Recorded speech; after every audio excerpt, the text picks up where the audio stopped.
A história da Bíblia e dos cristãos. Este documentário traz a incrível história de como a Bíblia foi escrita e traduzida desde Moisés até os dias de hoje. Foi muitas vezes queimada, banida e ridicularizada por décadas, desde a época dos imperadores romanos e monarcas ingleses. Mas a palavra de Deus não pode ser contida. Grandes estudiosos da palavra, tradutores, reformadores, pregadores e escritores, pessoas inspiradas por Deus, lutaram e deram suas próprias vidas para proteger a Bíblia e levar a mensagem de salvação e esperança a todas as pessoas através dos séculos. A Bíblia levou 1.600 anos para ser escrita e 40 autores a escrever em 3 línguas diferentes. A Bíblia começou sendo feita oralmente por Deus e depois escrita por Moisés. Essas pessoas eram ungidas e falaram por Deus. Tudo que foi escrito não foi dado por vontade humana, mas veio da vontade de Deus. Tudo que foi escrito foi dividido em 2 testamentos, reunidos em 66 livros, 39 livros do Velho Testamento e 27 livros no Novo Testamento.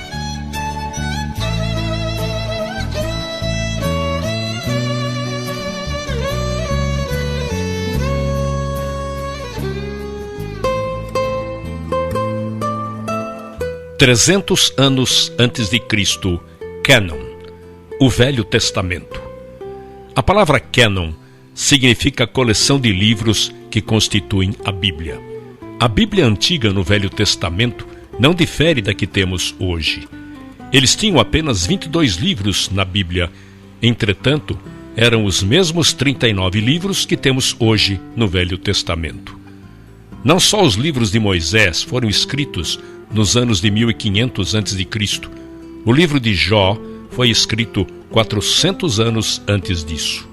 Em 586 a.C., quando os babilônios vieram assolar aquela terra, queimaram tudo o que podiam queimar no templo e puseram abaixo todas as rochas que o constituíam.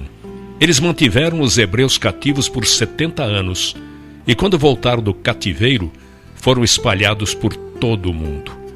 Construíram pequenas sinagogas no qual podiam ensinar e dar instruções. Para isto, se fazia necessária uma Bíblia para cada sinagoga, e isto os levou a uma nova constituição, a dos escribas. A escrita era primitiva, e não havia letra minúscula, e nem sinais de pontuação. Não havia espaço entre as palavras, e eles escreviam do lado direito do papel para a esquerda. Eles eram exigentes, se autorregulavam da seguinte forma: podiam usar apenas peles de animais limpos. Cada página não podia ter menos que 48 linhas e nem mais que 60. A tinta usada deveria ser preta e de uma receita especial, e deveriam pronunciar cada palavra em voz alta que estava sendo escrita.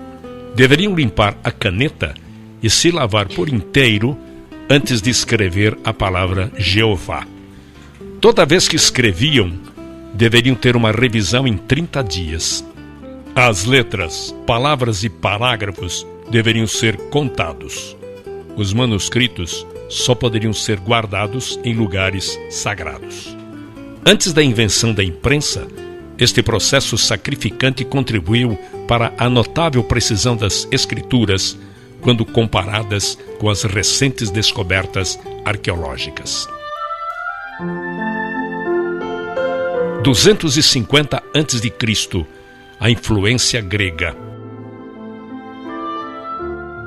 Quando Alexandre o Grande conquistou o mundo, era uma época de racionalismo filosófico. Haviam estrelas como Platão, Sócrates e Aristóteles. O homem vivia se questionando, mas eles não tinham respostas para as próprias perguntas. Deixavam na mente humana um vácuo, um vazio, algo que precisaria ser preenchido. Quando Alexandre morreu em 323 a.C., o mundo se tornou bilíngue e o grego era a segunda língua mais falada. Por isso, se tornou importante haver uma tradução dos inscritos judaicos para o grego. Nesta época, não era chamado de Bíblia. Por volta do ano 285 a.C., havia vários judeus que faziam parte da subcultura egípcia.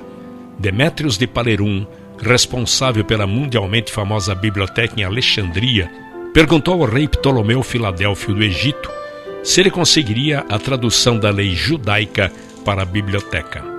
Para realizar isto, o rei liberou 100.000 escravos judeus que ele tinha em seu domínio e os enviou juntamente com presentes para o sumo sacerdote Eleazar em Jerusalém. Assim, Eleazar fez o seu pedido.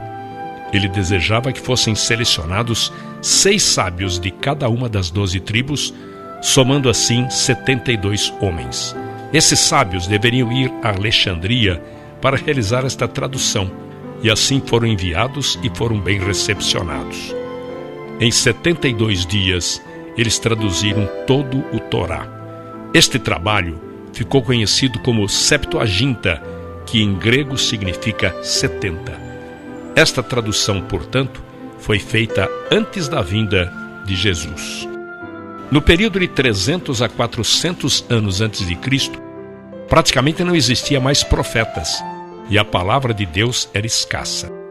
Por isso, alguns livros escritos neste período foram considerados apócrifos ou não canônicos, por não serem considerados inspirados por Deus.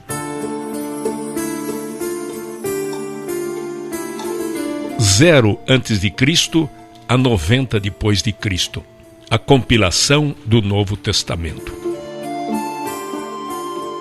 Se pegarmos o primeiro século e vermos os fatos, teríamos 3 situações. O primeiro seria o período da verdade viva, no tempo em que Jesus viveu. Suas palavras foram importantes. Ele era poderoso em palavras e atos. Suas palavras eram oráculos e seus atos milagres. O segundo período seria do ano 33 aos 50 depois de Cristo. Eles não se preocuparam em escrever, pois acreditavam que ele voltaria em breve. Mas quando se chega no período de 50 a 90 depois de Cristo, é o período da comunicação escrita. Foi nesta época que certas condições ocorreram que se exigia a escrita de cartas, e estas cartas se tornaram a base do Novo Testamento. Hoje, estes manuscritos do Novo Testamento estão guardados na Universidade de Manchester, na Inglaterra. A Bíblia nos foi dada em fragmentos e os paleógrafos tiveram que juntar vários fragmentos para que tivéssemos uma cópia completa.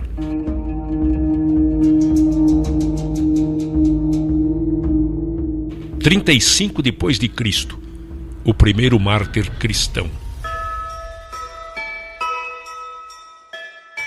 Havia-se passado 7 anos após a ressurreição de Cristo e um problema surgiu entre as viúvas gregas e hebraicas. Selecionaram 7 homens, nos quais chamaram diáconos. Todos possuíam um nome grego. 2 deles se chamavam Filipe e Estevão. Estevão foi diante do Sinédrio acusando de terem assassinado o Messias e, baseado numa passagem de Isaías, afirmava que Deus não habitava em um único lugar. Levantou ira tanto aos saduceus quanto aos fariseus. Eles o apedrejaram. Ele foi o primeiro mártir. Desde então, muitos cristãos passaram a ser apedrejados e martirizados. 45 a 68 depois de Cristo. Os inscritos de Paulo. Paulo abriu caminho para as igrejas dos gentios. Seu trabalho foi incansável por 30 anos. Escreveu a grande maioria das epístolas do Novo Testamento, muitas delas escritas na prisão. Foi muitas vezes chicoteado e morreu nas mãos do imperador Nero. Pedro foi crucificado, embora não se achasse digno de ser crucificado da mesma maneira que foi Jesus. Tomé morreu queimado na Índia por causa da sua fé.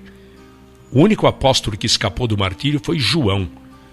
Todos os outros autores do Novo Testamento ou foram crucificados, mortos pela espada, açoitados, decapitados ou queimados vivos.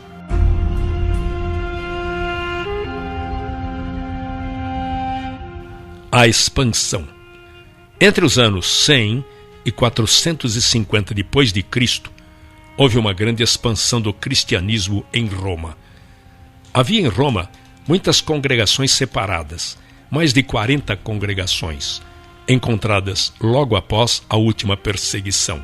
Nesta época, os cristãos poderiam ser encontrados no Império Romano como na distante Inglaterra. Nesta época, cresciam não só numericamente, mas penetravam verticalmente através de cada segmento social. Nesta época, a igreja primitiva tinha em comum a Bíblia e não sobreviveriam sem ela. De 80 a 303 depois de Cristo, a construção do Coliseu e a perseguição aos cristãos. O Coliseu em Roma começou a ser construído em 72 depois de Cristo pelos Vespasianos e foi concluído pelo seu filho Tito no ano 80 depois de Cristo e era usado principalmente para os sacrifícios dos cristãos. Uma série de 10 perseguições ocorreu contra a igreja. A perseguição romana começou no ano 64 depois de Cristo, ocasionada por Nero. Nero colocou fogo em Roma e culpou os cristãos por isso. Nero os queimara à meia-noite para que servissem de tocha para a cidade. Casas eram lotadas de cristãos e em seguida incendiadas. Grupos de 50 eram colocados e amarrados por corda e lançados ao mar. Todas estas ações de Roma eram para acabar com a influência dos cristãos. Existiam 4 razões para as perseguições. Primeiro, era política. Os cristãos se reuniam à noite em lugares clandestinos e tinham medo de que formassem grupos políticos. Segundo, era religiosa. Eles se recusavam a oferecer incenso no altar para César. Terceiro, social. Eles tinham uma maneira de vida distinta. Acreditavam que todos os homens eram iguais. Para os romanos, era Nero numa extremidade e o restante da população na outra extremidade da escala social. Quarto, razão financeira. Os romanos viviam também de fabricar estátuas e esfinges, pequenas imagens de idolatria da deusa Diana. A última das séries de 10 perseguições foi realizada em 303 depois de Cristo por Diocleciano. Diocleciano ascendeu socialmente pela via militar e se tornou comandante do imperador Caro. Com sua ascensão ao poder, Diocleciano pôs um fim à crise do terceiro século. Indicou um oficial, seu colega militar, Maximiano, para o cargo de Augusto, na prática, co-imperador, e indicou Galério e Constâncio como Césares, co-imperadores de menor estatura. Sob este sistema de tetrarquia, ou governo de 4, cada imperador tinha autoridade sobre 1/4 do império, embora fosse um governo conjunto.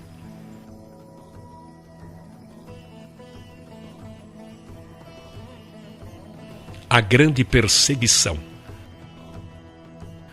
A perseguição de Diocleciano foi a última e talvez a mais sangrenta perseguição aos cristãos no Império Romano. Em 303, estes imperadores, os tetrarcas, emitiram uma série de éditos em que revogavam os direitos legais dos cristãos e exigiam que eles cumprissem as práticas religiosas tradicionais.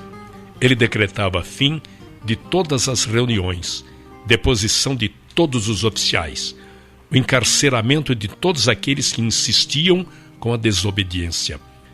Todos os livros escritos deveriam ser confiscados e queimados. Houve uma grande destruição dos escritos nesta época. Exigiam o sacrifício universal, ordenando a realização de sacrifícios às divindades romanas. Embora as leis voltadas às perseguições estivessem sendo anuladas por diversos imperadores nas épocas subsequentes, o fim das perseguições aos cristãos foi marcado pelo Édito de Milão de Valério Licínio e Constantino. Foram 241 anos de perseguições, mas mesmo diante de tal situação, os cristãos cresciam grandemente.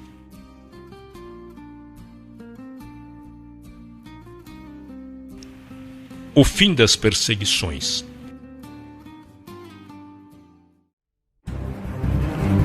Constantino I, ou Constantino o Grande, entrou para a história romana como o primeiro imperador romano a se converter ao cristianismo. Contudo, fica em aberto a seguinte questão: será que ele teria feito isso por pura devoção ou fora uma jogada política? Constantino, antes de se tornar cristão, era um homem devoto ao culto dos deuses romanos. No ano de 312, na noite anterior a uma batalha, Constantino tivera um sonho no qual aparecia uma cruz e nela estava grafada a seguinte frase: sob este signo vencerás. Com isso, antes da batalha começar, Constantino ordenou que os seus soldados pintassem o tal símbolo cristão em seus escudos, e de certa forma isso acabou lhes trazendo sorte, e eles venceram a batalha. Outras versões dizem que não fora um sonho, mas uma visão. Constantino, andando pelo acampamento, teria visto uma cruz no céu. Depois desta vitória, Constantino mostrou interesse em se converter ao cristianismo. Em 313, Constantino, juntamente com o novo imperador do Oriente, assinaram o Édito de Milão, no qual proibia a perseguição aos cristãos e legaliza o culto dos cristãos. A fundação de Constantinopla e união da Igreja e governo.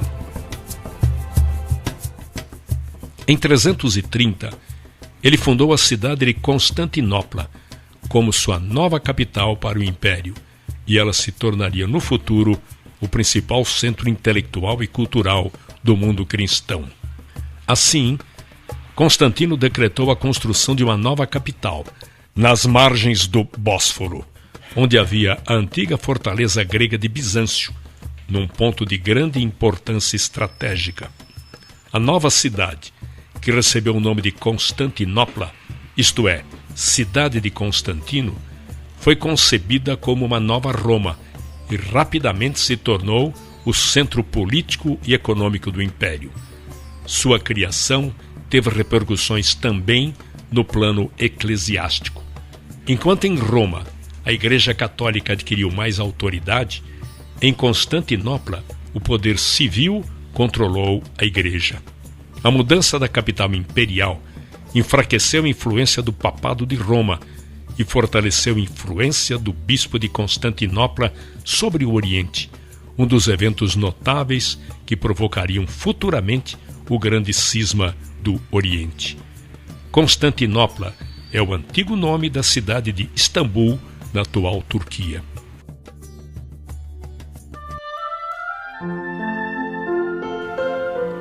367 a 397 depois de Cristo, a canonização da Bíblia. Foi neste tempo que um grande teólogo da época, Atanásio de Alexandria, iniciou a cruzada por Novo Testamento canonizado. Atanásio foi o 20º arcebispo de Alexandria, como Atanásio I de Alexandria.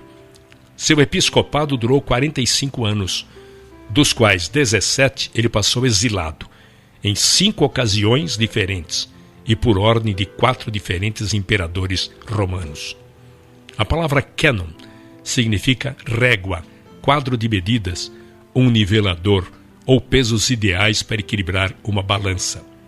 Em relação à Bíblia, significa a regra usada para determinar se um certo livro poderia ser medido satisfatoriamente de acordo com um padrão. A palavra foi primeiramente utilizada por Atanásio no século IV. Em 367 d.C., Atanásio listou pela primeira vez nos registros da história os 27 livros do Novo Testamento. Em 397 d.C., o Concílio de Cartago deu a primeira aprovação oficial para os 27 livros do Novo Testamento. A Bíblia se tornara completa. 405 d.C., a Bíblia Vulgata. Jerônimo, em 405 d.C., levou 16 anos de sua vida para traduzir a Bíblia diretamente do hebraico para o latim. Seus pais eram cristãos e enviou Jerônimo a Roma para estudar filosofia. Lá se converteu ao cristianismo e se batizou nas águas. Isto causou um efeito profundo em sua vida.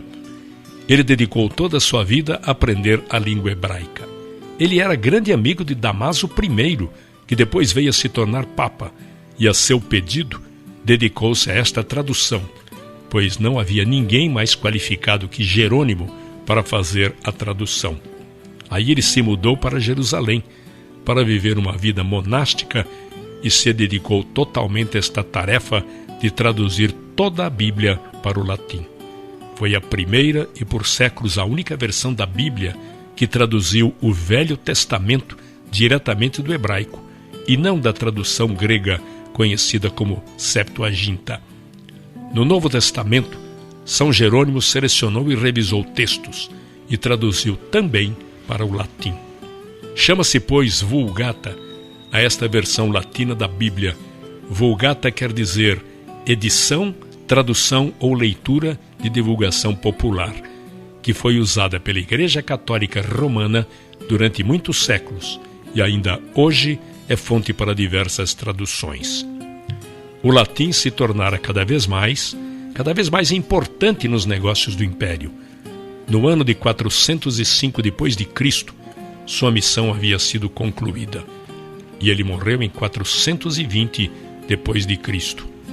Na verdade, este se tornou um instrumento que bloqueava qualquer outra vulgata.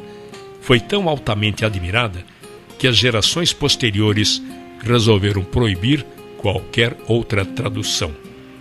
O latim se tornara a língua oficial da Igreja e, com isto, todas as outras traduções da Bíblia foram proibidas.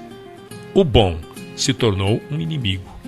Isto, de fato, privou o povo da Bíblia e deixou o mundo afundado na escuridão da Idade Média. 550 d.C., a escuridão da Idade Média. A Igreja foi o poder absoluto nesta época, mas este é um triste capítulo na história do cristianismo. A Bíblia ficaria trancada e restrita aos conventos. Foi confinada a um pedestal e poucos privilegiados a podiam ler. Este é um triste capítulo na história da era cristã que levou centenas de anos até que viesse a Reforma. Enquanto isso, a Igreja era consumida com seus objetivos políticos e isto resultou nas cruzadas e outras atrocidades. Um número incontável de vidas foram ceifadas e a Igreja institucionalizada foi responsável por tudo isto. A tradução da Bíblia em inglês, 1324 d.C., John Wycliffe. John Wycliffe nasceu em Londres em 1324 e viveu 60 anos. Ele foi como a raiz que surge em solo árido. Tinha uma mente extraordinária. Viveu numa época de transição. Aos 16 anos, mudou-se para a cidade de Oxford para estudar na Escola de Artes e fez doutorado em teologia. Nos últimos 12 anos, passou dando aulas na Universidade de Oxford.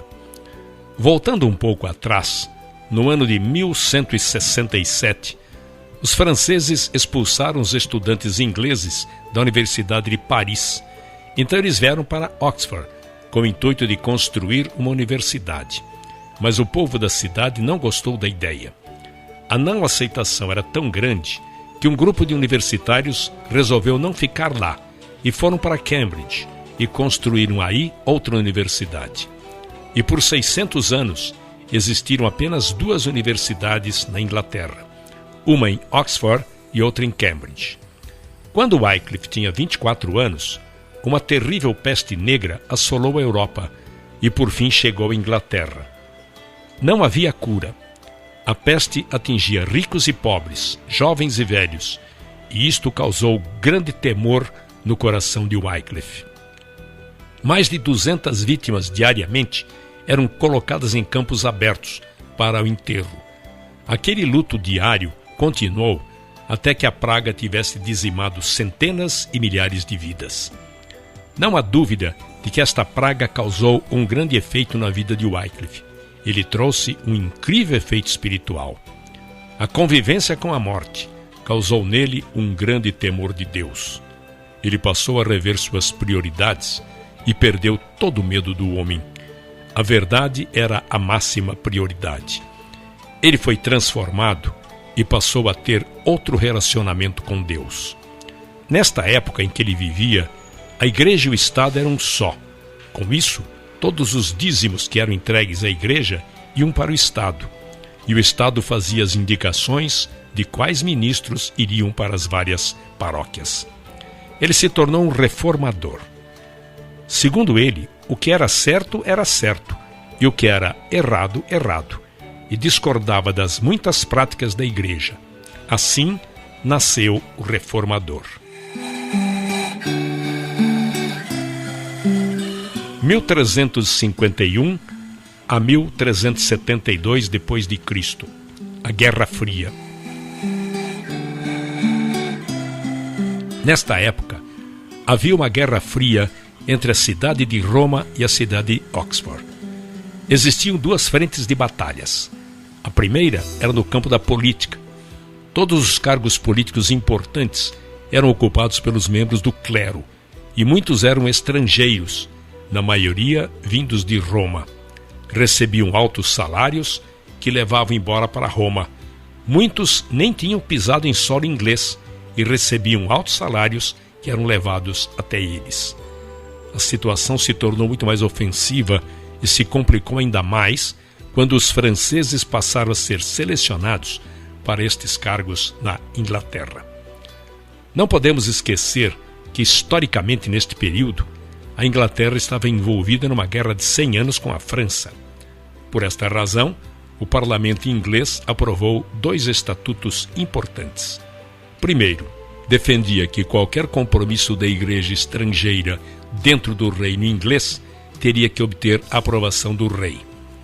A segunda lei impedia que qualquer tribunal estrangeiro pudesse proferir penalidades ou juízo para qualquer inglês. Também invalidava qualquer mandado judicial a um cidadão para comparecer em tribunal estrangeiro, exceto se tivesse permissão do parlamento inglês. Contudo, 12 anos mais tarde, em 1365, o Papa exigiu que a coroa britânica pagasse impostos à igreja. 6 anos depois, Roma mandou um agente do parlamento para receber os impostos do Papa na Inglaterra. Com estes acontecimentos, o apoio à posição oposta de Wycliffe se fortalecia e foi indicado a capelão do rei da Inglaterra. Outra batalha que ocorreu nesta Guerra Fria com Roma foi no campo da teologia. Wycliffe censurou a doutrina da transubstanciação. A igreja alegava que os elementos da comunhão eram transubstanciados no real corpo e sangue de Cristo. A investigação neste assunto levou à morte muitos homens nobres, que foram queimados até 125 anos depois, por causa da oposição a esta doutrina. Um sentimento de desesperança religiosa entristecia seu espírito. Então, John Wycliffe admoestava seus alunos e passou a escrever a grande imoralidade daquela época. Não deveremos nos esquecer de que naquela época não havia máquinas impressoras. Todo documento teria que ser escrito a próprio punho e esmeradamente copiado com o objetivo de circular entre o público. Na época, alguns de seus dizeres ficaram conhecidos como: a Inglaterra não pertence a ninguém. O Papa é apenas um homem sujeito ao pecado. Mas Cristo é o Senhor dos senhores, e este reino é sustentado diretamente e unicamente por Cristo. O maior feito de Wycliffe ainda estaria por vir. Traduziria a Bíblia para o inglês, numa linguagem do homem comum, mas precisaria passar pela fúria de uma igreja ofendida. 1382 depois de Cristo, a primeira Bíblia em inglês. Em 1378, Wycliffe e alguns de seus discípulos começaram a traduzir a Bíblia para o inglês. É impossível estimar o valor desta obra notável. Eles defendiam que a Bíblia tinha toda a revelação de Deus e que era desnecessário qualquer ensinamento além, pela tradição da Igreja, Papa ou qualquer outra fonte. Além disso, qualquer outra autoridade, tradição ou papas deveriam ser analisados através das Escrituras, que tivessem livre acesso à Bíblia para todos os cristãos até aos plebeus, e por fim que a Bíblia fosse traduzida para a linguagem comum do povo. Wycliffe era bom em latim clássico e utilizou a Vulgata Latina de Jerônimo do ano 405 como base para esta tradução do latim para o inglês. Não sabemos quanto tempo durou esta tradução. Sabemos que iniciou quando lecionava em Oxford e terminou em 1380 o Novo Testamento. Wycliffe sabia que terminaria seus dias numa masmorra, numa das 7 colunas de Roma ou numa fogueira em Londres. Em 1382, concluiu o Velho Testamento.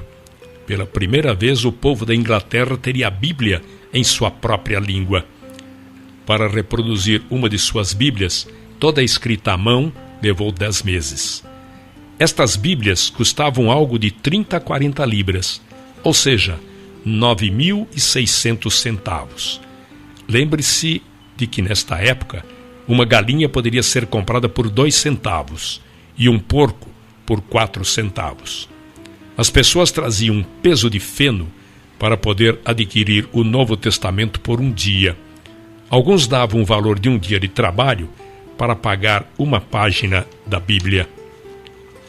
Através de Wycliffe, foi liberada uma força incrível na Inglaterra e trouxe luz à escuridão.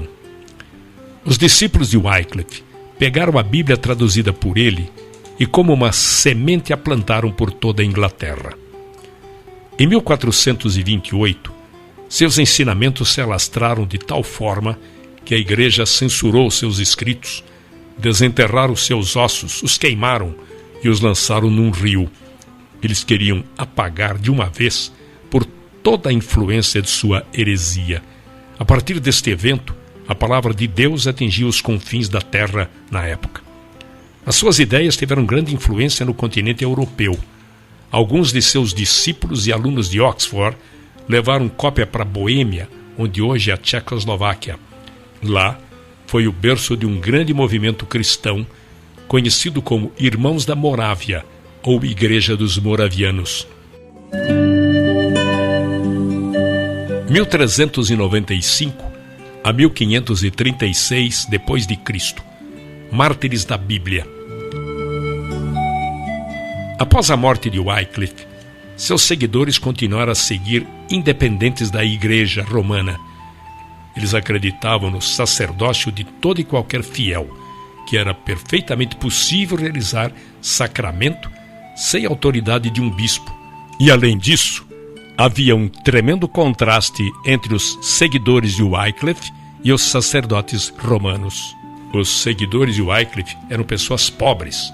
Os sacerdotes romanos tinham uma opulência que os tornavam claramente contrastantes. Quando saíam para pregar, pregavam usando a linguagem do povo. Já os sacerdotes romanos realizavam os cultos na língua morta do latim. Isto proporcionou que a Bíblia fosse rapidamente disseminada na Inglaterra. tornaram-se tão fortes e corajosos que passaram a pregar cartazes com lemas em todos os lugares. Em 1395, fizeram uma solicitação ao Papa para abolir o celibato, a transubstanciação, as preces aos mortos e oferendas às imagens. Na verdade, eles pegaram um folheto escrito por Wycliffe sobre as 12 conclusões e os pregaram em todos os locais públicos, incluindo a Catedral de São Paulo e a Abadia de Westminster. Isso causou um alvoroço entre os bispos e o clero e significava uma blasfêmia contra a Igreja. Em 1399, o bispo de York associou-se ao rei Henrique VI. Foi ele quem indicou e colocou a coroa neste novo rei. E disse para ele que, para consolidar o trono, teria que conciliar o clero e sacrificar os lollardos. Lollardos era um termo ofensivo dado aos seguidores de Wycliffe e significava resmungões. O rei Henrique respondeu que seria o protetor da igreja. 2 anos depois, em 1401, o ato de queimar hereges foi sancionado pelo parlamento. Após 2 dias da aprovação deste projeto de lei, começaram a acender fogueiras nos campos de Londres para que queimassem vivos aqueles que não se retratassem. Um enorme, nobre exército de cristãos morreu queimado por exercerem sua fé por toda a Inglaterra durante os próximos anos.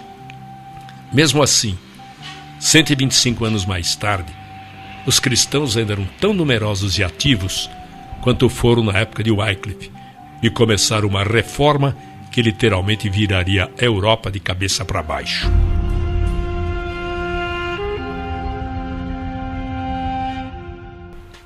Em 1456 depois de Cristo, fim da Idade Média. O fim da Idade Média e o início do Renascimento são os marcos desse período. Politicamente, houve a queda de Roma e Constantinopla, a descoberta da América em 1492. Religiosamente, um marco foi a conversão de Constantino e a publicação de um Novo Testamento em grego. A queda de Constantinopla foi um evento histórico que, segundo alguns historiadores, marcou o fim da Idade Média na Europa e também decretou o fim dos últimos vestígios do poderoso Império Romano, agora dividido e chamado de Império Bizantino. A conquista da capital Constantinopla pelo Império Otomano, sob o comando do sultão Maomé II, ocorreu em 29 de maio de 1453. A cidade de Constantinopla foi renomeada oficialmente para Istambul pela República da Turquia em 1930. Apenas 3 anos após a queda de Constantinopla, a primeira Bíblia foi impressa em Mayence, na Alemanha, em 15 de agosto de 1456. E o responsável por isso foi um homem chamado Johannes Gutenberg. Este foi um grande marco na história da humanidade, pois durante milênios a escrita restringia-se a modos de réplicas muito limitadas, como os papiros egípcios, os ideogramas chineses, cujo acesso era restrito a pequenos grupos de pessoas, geralmente escribas. O primeiro livro publicado por Gutenberg foi a Bíblia. Já não era necessário copiar à mão, palavra por palavra, como se fazia até então. Fazia-se um molde com os caracteres móveis, e a partir dele imprimiam-se quantas cópias quisessem. 30 anos após a morte de Gutenberg, suas máquinas já estavam espalhadas por toda a Europa, nas grandes cidades. Havia um homem em Wittenberg que chegou a imprimir 100.000 Bíblias. Um dos maiores humanistas desta época do Renascimento nasceu em 1467, de nome Erasmo. Seu pai era um padre. Quando ele tinha 11 anos, seus pais morreram na peste negra e ele se tornou interno num convento agostiniano, quando em 1492 se tornou um monge. Ele tinha o dom de escrever poemas, mas para aumentar sua renda começou a aprender e a ensinar grego. O grego havia se tornado uma importante língua entre os humanistas daquela época. Ele estudou grego em Oxford, onde conheceu Thomas More, futuro chanceler da Inglaterra. Erasmo se tornou muito popular devido à sua literatura. Foi, num sentido, o centro do movimento literário do seu tempo. Ele se correspondeu com mais de 500 homens de grande importância no mundo político e do pensamento. Escreveu o Manual do Cristão Militante, obra mundialmente conhecida e que serviu de incentivo e apoio para os reformistas da época. Outra obra conhecida foi O Elogio da Loucura. Eram obras que expressavam uma análise da igreja no seu tempo. Os seus escritos alimentavam o que posteriormente dividiria a igreja. A mais importante obra que escreveu em toda a sua vida foi a tradução da Bíblia do latim para o grego. Foi no ano de 1516. Ele terminou o Novo Testamento em grego, quando lecionava no Queen's College em Cambridge. Depois, agrupou em uma página dividida em dois. Em uma metade, ele colocou o texto em latim, e na outra metade, suas traduções em grego. Erasmo dedicou esta obra ao Papa Leão X. Isto lhe assegurou, em parte, certa simpatia da igreja e garantiu a ele a permissão de vender o produto. Esta obra caiu no chão como uma semente. Não há outra maneira de descrever, pois Martinho Lutero passou os olhos naquilo e traduziu do grego para o alemão de sua época e deu a Bíblia para os alemães. Foi exatamente o que Zwingli e Calvino fizeram pelas pessoas que viviam na Suíça e exatamente o que William Tyndale fez pelas pessoas que viviam na Inglaterra. Este texto foi o que serviu de referência para que o rei King James fizesse sua tradução em 1611. 1517 depois de Cristo, a Reforma. Um homem está acima de todos os outros quando se fala de reforma protestante: Martinho Lutero. Lutero foi o epicentro da ruptura com a Igreja Católica, mas exerceu também um papel vital na história da Bíblia. Martinho Lutero nasceu em 10 de novembro de 1483. Entrou para o monastério agostiniano, onde obteve o grau de bacharel em artes. Um ano depois, fez seus votos para se tornar professor de literatura bíblica. Lutero se indignou com muitas práticas exercidas pela Igreja Católica. Por exemplo, uma delas era a venda de indulgências. As indulgências eram uma forma de penitência paga. As pessoas compravam um pedaço de papel que lhes permitia o direito de cometer pecados. O grau de cada um era determinado pelo preço que pagavam. Foi a combinação desta e de muitas outras coisas que resultaram nas 95 teses afixadas na porta da igreja de Wittenberg em 1517. Nestas teses, ele atacava veementemente a igreja e discordava de qualquer doutrina que não fosse fundada nas Escrituras. Na Alemanha, em 1521, Lutero queimou publicamente a bula papal e a sua literatura se tornou bastante ativa. A obra mais importante de Lutero foi a tradução do Novo Testamento em grego de Erasmo para o alemão. Lutero não foi o único responsável pela reforma europeia. João Calvino foi o responsável por traduzir a Bíblia para o povo da Suíça. Se o luteranismo ou protestantismo nasceu em Wittenberg, então o presbiterianismo nasceu em Genebra. João Calvino era um teólogo francês, nascido em 10 de julho de 1509. Foi um humanista, nunca foi ordenado sacerdote. Depois de seu afastamento da Igreja Católica, foi porta-voz do movimento protestante, pregando em igrejas e acabando por ser reconhecido por muitos como padre. Fugiu para Genebra em 1536, onde faleceu em 1564. Genebra tornou-se definitivamente um centro do protestantismo europeu, e João Calvino permanece até hoje uma figura central na história da cidade e da Suíça. Quando Martinho Lutero escreveu suas 95 teses, em 1517, Calvino tinha 8 anos de idade e a forma de protestantismo que ele ensinou e viveu é conhecida pelo nome de calvinismo. Calvino era incomparável na área da doutrina. Em 1542, havia o surto da peste negra em Genebra. A peste negra permanecia um fenômeno incompreensível. Para lidar com a epidemia, era normal que se multiplicassem os casos de feitiçaria e de rituais para combater a peste. Assim, os rebeldes cristãos, os protestantes, eram perseguidos e acusados de bruxos e feiticeiros. Muitos eram queimados vivos, eram os culpados pelas desgraças e castigos de Deus.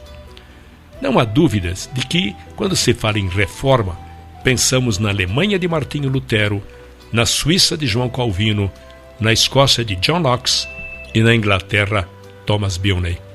Bilney nasceu por volta de 1495 na Inglaterra. Era aluno do Trinity College, especializado em direito canônico. Teve acesso à Bíblia proibida de Erasmo. Reunia-se num bar para estudar e discutir a Bíblia entre seus amigos. Muitos se tornaram seus seguidores. Um deles chamava-se William Tyndale, que posteriormente veio traduzir o Novo Testamento do grego para o inglês. William Tyndale foi um pastor protestante, mestre em artes pela Universidade de Oxford. Traduziu a Bíblia para o inglês moderno. Seu objetivo foi fazer o Novo Testamento, um livro tal que todo menino de arado pudesse tê-lo e se tornasse mais conhecedor das Escrituras que o próprio clero. Esta é uma frase de Tyndale que ficou muito conhecida. Apesar de numerosas traduções para o inglês, parciais ou completas terem sido feitas a partir do século VII, a Bíblia de Tyndale foi a primeira a se beneficiar da imprensa, o que permitiu uma ampla distribuição. Foi em Cambridge que Tyndale descobriu o poder regenerador da Bíblia. Lá se uniu ao grupo de estudos liderado por Bilney. Ele sabia que este despertar estava restrito a Cambridge, em função da cultura. Assim, a razão de sua vida e a causa de sua morte foi traduzir a Bíblia para a linguagem do homem comum. Tyndale era um excelente erudito em grego e também um grande debatedor das Escrituras. Uma vez, um religioso provocou Tyndale dizendo: melhor viver sem a lei de Deus do que a do Papa. Tyndale retrucou: eu desafio o Papa e todas as suas leis, se Deus poupar minha vida por muitos anos, e farei com que um menino que conduz o arado saiba mais sobre as Escrituras do que você. Tyndale ficou conhecido como o pai da Bíblia inglesa. Apelou para o bispo de Londres para que revogasse a lei contra os lollardos, que proibia o uso da Bíblia que não fosse latim, mas foi em vão. Tyndale então resolveu se exilar na sua terra natal e rumou para Wittenberg, na Alemanha, para terminar a tradução do Novo Testamento. Lutero e Tyndale ficaram amigos e ligados pelo mesmo lema, só nas Escrituras. A cidade se tornou um refúgio para o foragido. Em 1525, finalmente, conseguiram imprimir clandestinamente no interior da Alemanha algumas destas cópias finalizadas do Novo Testamento. Acharam que seria mais fácil contrabandear estes livros dentro de sacos de farinha que estavam sendo importados pela Inglaterra. Assim, milhares destas Bíblias de Tyndale estavam atingindo a costa da Inglaterra. Tyndale defendia as teses da Reforma Protestante, muitas das quais eram consideradas heréticas, primeiro pela Igreja Católica, depois pela Anglicana. As Bíblias, traduzidas por Tyndale, foram proibidas e banidas pelas autoridades. E o próprio Tyndale foi queimado na fogueira no ano de 1536 em Bruxelas, atual Bélgica, sob a instigação do rei Henrique VIII. Suas últimas palavras enquanto queimava foram: Senhor, abra os olhos do rei da Inglaterra, o que de fato aconteceu anos depois. 1526 depois de Cristo. queime-os. A oposição que surgiu ao movimento da reforma na Inglaterra vinha da Igreja Oficial, da Coroa e do humanismo. Muitos homens bons e tementes a Deus perderam suas propriedades, definharam na prisão e muitos morreram queimados em postes. Todos eram considerados culpados por possuir ou distribuir o Novo Testamento de Tyndale ou mesmo levantar fundos para as operações de Tyndale. Em 1532, Smithfield era o lugar ou campo escolhido na Inglaterra onde as pessoas eram levadas e queimadas em praças públicas por crimes religiosos. Multidões de pessoas foram sacrificadas, submetidas à dor. Eram humanos como nós. Seus ossos eram frágeis. Muitos eram fortes, outros caíam no desespero. Alguns deles não eram levados contra a vontade. Eles se conformavam com esta provação e faziam porque tinham convicções fincadas como lança de aço em suas almas, que não permitiam que se curvassem as pressões. Alguns eram homens fortes, robustos e valentes. Outros eram mulheres e crianças fracas, frágeis e sensíveis. Mas todos eles foram heróis. 1534 d.C., o rei, chefe supremo da Igreja na Inglaterra. A influência do rei Henrique VIII na reforma e na história da Bíblia. O rei Henrique VIII casou-se com Catarina de Aragão e tiveram 6 filhos, mas apenas uma menina sobreviveu à infância. Esta filha ficou conhecida como Maria, a Sanguinária. O rei culpou Catarina pelo fracasso em lhe proporcionar um filho. Apaixonou-se por uma fina moça protestante chamada Ana Bolena, a qual não tinha intenção de se tornar sua amante. Devido à sua firmeza moral, o rei lhe propôs casamento, mas o divórcio dele não havia se concretizado. O Papa, por várias razões políticas, não lhe concedeu o divórcio.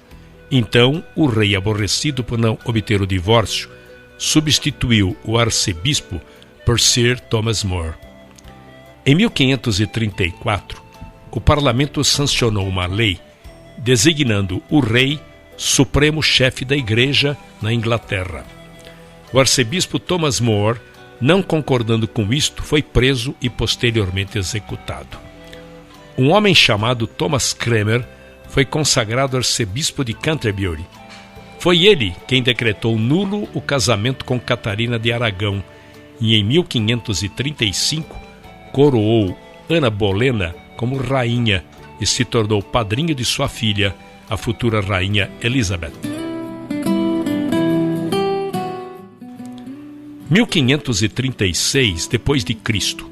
Senhor, abra os olhos do rei da Inglaterra. Quando o Novo Testamento de Tyndale atingiu a Inglaterra, caçadores de recompensa viajavam por toda a Inglaterra procurando as cópias de Tyndale para queimá-las, mas sem sucesso. Tyndale começou a tradução do Velho Testamento, mais tarde mudou-se para Antuérpia, na Bélgica. Aprendeu a viver como fugitivo e a vagar feito um errante de cidade em cidade. Usou vários disfarces, mas o que o ajudou muito foi o fato de falar 7 línguas com tamanha fluência que era impossível determinar qual sua língua nativa. Quando vivia na Antuérpia, Henry Philip, tornando-se seu amigo, delatou a sua identidade.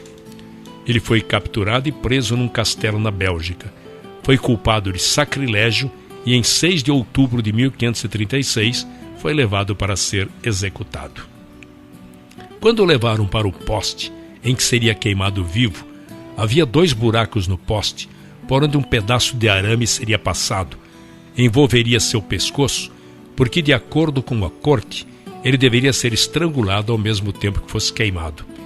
E quando o executor passava o arame em volta de sua garganta, ele fez esta última declaração pública registrada, e foi em forma de prece: Senhor, abra os olhos do rei da Inglaterra. A sua voz foi sufocada, queimaram seu corpo e destruíram sua propriedade, queimando cada Bíblia que era encontrada. Embora apenas um exemplar da sua primeira edição do Novo Testamento tenha sobrevivido ao Holocausto Bíblico, seu empenho inspirou milhares. Suas prioridades deram orientação ao movimento da Reforma, e sua tradução influenciou cada nova edição, até que sua obra, 90% inalterada, se tornou o livro mais vendido de todos os tempos, a versão King James de 1611. Após a morte de Tyndale, a Bíblia inglesa foi considerada um livro proibido. A rainha Ana Bolena acreditava piamente no movimento da Reforma. Ela se esforçou para influenciar os comandantes a perdoar os crimes daqueles que eram pegos contrabandeando o Novo Testamento na Inglaterra. Ela recebeu um exemplar da Bíblia de Tyndale, que está até o dia de hoje no Museu Britânico. Entretanto, o rei Henrique VIII se apaixonou novamente por uma moça chamada Joanna Seymour. O rei aproveitou uma oportunidade para acusar Ana de adultério e mandou prender Ana numa masmorra. Foi condenada à morte e executada, decapitando sua cabeça com um golpe de machado.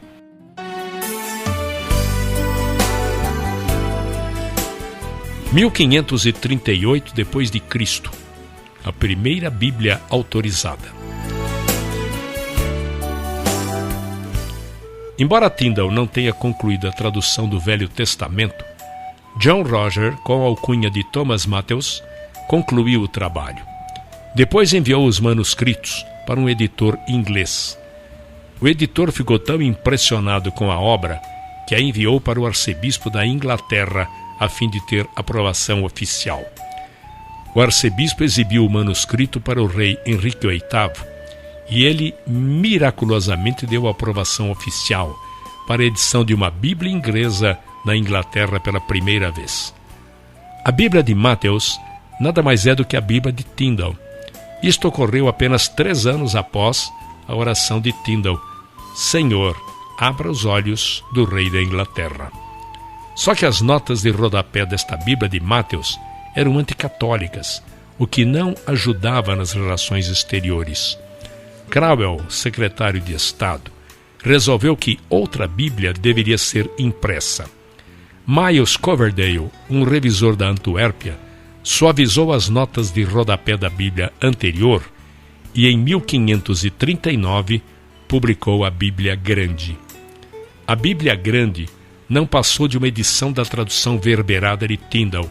Aqui, ela estava no mercado com inteira liberdade, mas com nova roupagem.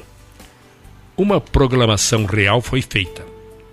As Bíblias deveriam ser compradas por todas as paróquias da Inglaterra. O povo deveria ter livre acesso a elas e poderia lê-las a hora que desejasse. A Bíblia não foi um presente da igreja, mas do rei. As Bíblias deveriam ser distribuídas pelos sacerdotes ao povo. Esta foi a Bíblia que durou nos 20 anos subsequentes. Embora as cinzas de Tyndale estejam em terras estrangeiras e sem sepultamento, pelo menos esta Bíblia Grande foi como lápide. A Bíblia Grande foi em todos os aspectos fruto do seu trabalho e memorial de sua vida.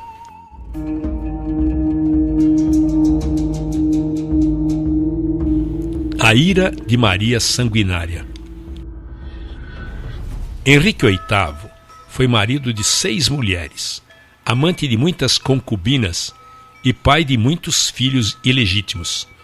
Apenas 3 filhos legítimos sobreviveram à infância: Maria, Elizabeth e Eduardo.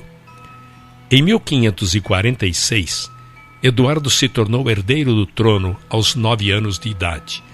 Tinha ele influência da doutrina reformadora e era um verdadeiro protestante. Contudo, sua saúde era fraca e após 6 anos no trono, faleceu. A filha mais velha, Maria, assumiu ou herdou o trono. Foi totalmente oposta ao seu irmão. Era filha de Catarina de Aragão e tinha na sua mente as lembranças infelizes que ocorreram com sua mãe. Como o casamento de sua mãe foi considerado ilegal, ela foi tida como filha bastarda. Muitas vezes serviu de dama de companhia a sua irmã Elizabeth. Tinha 20 anos de idade quando sua mãe morreu. Teve uma vida muito atormentada. Maria apresentava um temperamento dócil no início do seu reinado, mas as atitudes e pressão mudaram. O fervor religioso se tornou evidente. Uma nuvem negra pairou sobre a causa dos reformistas na Inglaterra. Ela jurou vingança ao arcebispo Cranmer, que havia aprovado o divórcio de sua mãe com o rei, tornando-a ilegítima e mudado a religião da Inglaterra para o protestante.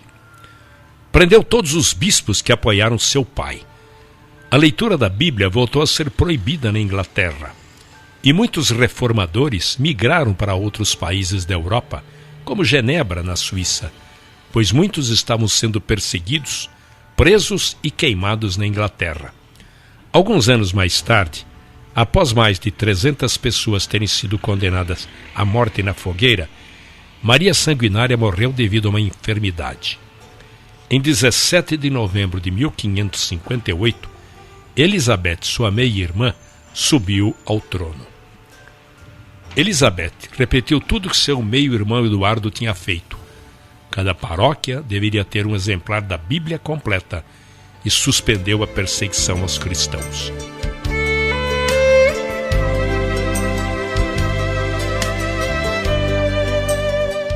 Em 1557 a 1586 depois de Cristo. A tradução pelo Comitê. Na época do reinado de Maria Sanguinária, os reformadores de Genebra se dedicaram a realizar outra tradução da Bíblia para o inglês. Ela foi concluída em 1560 e chamada de a Bíblia de Genebra. Foi uma Bíblia singular, a primeira elaborada por um grupo ou comitê, ao invés de um só indivíduo.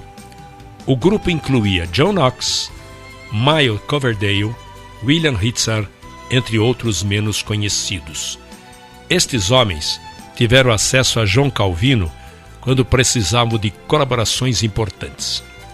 Dispunham de uma fonte de consulta maior que a disponibilizada a qualquer outro tradutor. Trabalharam meticulosamente cada detalhe. Seus métodos de tradução foram adotados posteriormente pelos eruditos que trabalharam na versão do rei James. Embora nunca tenha sido sancionada para uso público na Inglaterra, tornou-se rapidamente uma Bíblia popular devido ao tamanho pequeno. Tornou-se a Bíblia dos Puritanos e foi adotada pelo exército de Cromwell. Em 1559, Elizabeth, agora rainha, nomeou Matthew Park como arcebispo de Canterbury. Ele era professor da faculdade de Corpus Christi em Cambridge e, graças à sua insistência, surgiria uma nova Bíblia inglesa. Ela foi chamada de a quarta revisão da Bíblia de Tyndale. Também foi fruto de um comitê de 8 a 9 bispos e se tornou conhecida como a Bíblia dos Bispos. Achava-se que ela seria necessária devido à crescente busca pela Bíblia de Genebra. Na verdade, a Bíblia de Genebra estava tomando lugar na versão autorizada, que era a Bíblia Grande, e em segundo lugar, diminuía a autoridade dos bispos. Quando a rainha Elizabeth assumiu o trono e os reformadores voltaram a viver na Inglaterra, um movimento chamado Puritanismo teve início, resultado da influência de Calvino. O resultado foi a busca de uma nova maneira de administrar a igreja, pois estavam derrubando o respeito que as pessoas deviam ao clero. Então, o arcebispo Matthew Park achava que esta nova tradução poderia restaurar o seu prestígio. Esta tradução seguiu a Bíblia Grande nas partes históricas, e os livros proféticos carregavam a nítida influência da Bíblia de Genebra. Era onerosa e pesada. Seus termos eclesiásticos não eram apropriados ao homem comum. A Bíblia dos Bispos durou 40 anos, teve 20 edições, e foi considerada a mais fraca de todas as Bíblias.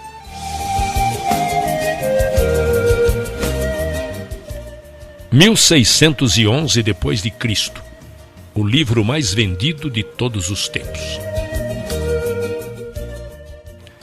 Elizabeth morreu, e como não deixou filhos, Jaime VI da Escócia, filho de Maria Stuart, se tornou herdeiro do trono inglês. Foi criado com fortes convicções protestantes e convertido por John Knox, era presbiteriano por convicção. Um grupo de pessoas lhe entregou uma petição milenar e tratava de uma petição de 800 puritanos, no qual pediam ao rei que abolisse certos rituais religiosos. Isto levou Jaime, primeiramente, a fazer uma investigação sobre estas solicitações, que supostamente estariam em desacordo com a Igreja. Em 1604, o Dr. John Reynolds, líder do grupo puritano, alegou que a existência da Bíblia dos bispos era a confirmação da inferioridade de outras traduções, quando comparada com a edição de Genebra. Seu argumento era incontestável. Ou a Bíblia de Genebra passaria a ser a versão autorizada, ou teria de ser elaborada uma edição melhor. A última sugestão mexeu com a vaidade do rei, e assim, em 22 de junho de 1604, o rei anunciou a escolha de 54 homens que trabalhariam sob a liderança de William Bancroft, bispo de Londres. O trabalho só começou 3 anos depois, com a nomeação de 47 tradutores. Eles foram divididos em 3 grupos, segundo os centros acadêmicos da Inglaterra: Oxford, Cambridge e Westminster, 2 comitês em cada local. Os livros foram separados e cada homem elaborava sua própria tradução. Em seguida, ela era submetida aos outros membros do grupo. Posteriormente, passava pelo crivo dos outros 5 comitês. Depois de revisada, era mandada a um comitê, composto por 12 maiores eruditos, que chegavam a uma conclusão na revisão final.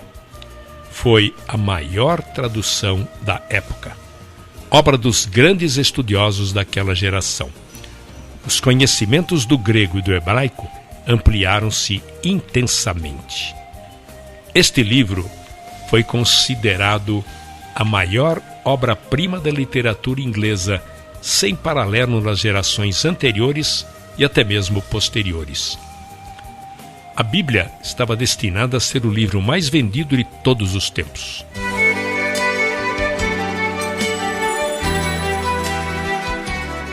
Em 1580 a 1620 depois de Cristo, os peregrinos. Em 1580, um jovem chamado William Brewster frequentava a faculdade em Cambridge. Adotou a doutrina dos puritanos. Brewster desempenhou papel fundamental na formação de uma nova colônia que formaria uma nação. William Brewster se tornou amigo de outro jovem cujo nome era William Bradford. Em 1602, eles andavam 19 quilômetros até um vilarejo chamado Gainsborough para louvar a Igreja Separatista. A congregação se considerava uma instituição independente e distinta que deveria somente prestar contas a si mesma. Esta posição lhes custou a perseguição do Estado. Brewster, entre muitos congregados, seguiu para Amsterdã como exilado. Lá, Brewster se tornou médico. Nesta época, a Holanda era famosa pela tolerância religiosa e atraiu muitos grupos religiosos perseguidos. Lá se tornaram pessoas honestas, trabalhadoras e escrupulosas. Chegaram ao número de 100 pessoas. Como eram pessoas simples, solicitaram permissão para morar a 56 quilômetros da cidade de Leiden e fazer uma colônia entre eles. A permissão foi dada e permaneceram neste vilarejo próximo a Leiden pelos 11 anos seguintes. Foram modelo de caráter, chegaram ao número de 300. No decorrer do tempo, ficou evidente que teriam de se mudar mais uma vez. Eram muitos os fatores. Era difícil ganhar a vida nesse novo mercado. Os jovens estavam se alistando no exército dos Países Baixos e alguns cedendo às tentações da cidade. Pelo fato de serem uma minoria, corriam o risco de serem absorvidos pela comunidade. Para completar, a perseguição estava começando a alcançá-los. 2 livros escritos pelos peregrinos chegaram à Inglaterra e Jaime I queria levá-los a julgamento. Todas estas circunstâncias contribuíram para a escolha da nova terra. Existia um movimento de incentivo à migração, onde eles teriam direito sobre uma extensão de terra obtidos da London Company com direito à autonomia. Um grupo da Inglaterra se uniria a este grupo de Leiden na Holanda e cruzaria o Atlântico em 2 barcos, uma pinaça chamada Speedwell e um barco de 180 toneladas chamada Mayflower. A jornada ao Novo Mundo teve início em 5 de agosto de 1620. Devido às grandes turbulências e problemas que enfrentaram na viagem, 18 passageiros resolveram interromper a migração para a nova terra e retornaram. Foi resolvido que todos os que seguiriam dali para frente fariam num único barco, no Mayflower. 180 pessoas da igreja de Amsterdã migraram para Virgínia, nos Estados Unidos, em março de 1619, mas apenas 50 chegaram ao seu destino. O excesso de passageiros, as tempestades e as doenças fizeram com que esta viagem quase se tornasse uma tragédia. O Mayflower parou na enseada de Plymouth, em Collins Hill, em 1620. É interessante notar que a Bíblia que os peregrinos trouxeram para a Nova Terra não foi a versão Rei James, mas preferiram a Bíblia de Genebra. Foi das palavras desta Bíblia que tiraram determinação e força. A Bíblia foi o sustentáculo nos momentos de grandes dificuldades, e muitas dificuldades ainda estariam por vir. Devido ao rigor do inverno, os atrasos da viagem e as fúrias das tempestades que enfrentaram para atravessar o Oceano Atlântico enfraqueceram-nos de tal maneira que chegaram totalmente despreparados para o que os aguardavam. Os meses de janeiro e fevereiro foram especialmente difíceis. Conta-se que no fim de fevereiro, 31 pessoas haviam morrido, na maioria mulheres. A doença se abateu de tal forma sobre eles que a primeira casa que construíram foi transformada num hospital. Mesmo assim, tiveram problemas, porque os doentes eram em maior número do que as pessoas que teriam condições de cuidar deles. Em meados de março, o inverno rigoroso chegara ao fim. Estabeleceram uma colônia em Portugal. Havia um índio que falava fluentemente o inglês. Seu nome era San Josete. E lhes forneceu muitas informações sobre a terra. Foram apresentados também a outro índio chamado Squanton, que também falava inglês fluentemente. Este foi um nativo que havia sido capturado e vendido na Espanha, que conseguiu fugir para a Inglaterra e da Inglaterra conseguiu voltar para sua terra natal. Era o único sobrevivente da sua tribo. Apresentaram também outro líder nativo chamado Massasoit, que estava acompanhado por 60 de seus homens. O resultado foi um acordo de paz assinado entre eles que duraria pelos 50 anos seguintes. Posteriormente, o lugar onde se estabeleceram foi Plymouth Rock. Estes bravos e corajosos peregrinos, do jeito que puderam, se tornaram as sementes de uma nova nação. É preciso destacar que eles eram homens de carne e osso como nós. Sacrificaram seus bens, sofreram privações, resistiram aos sofrimentos, tudo por um propósito supremo. Eles queriam a liberdade de louvar e seguir a Deus. A fonte de suas forças foi um livro, a Bíblia Sagrada, e eles a colocaram em primeiro lugar em todas as questões, na fé e na prática.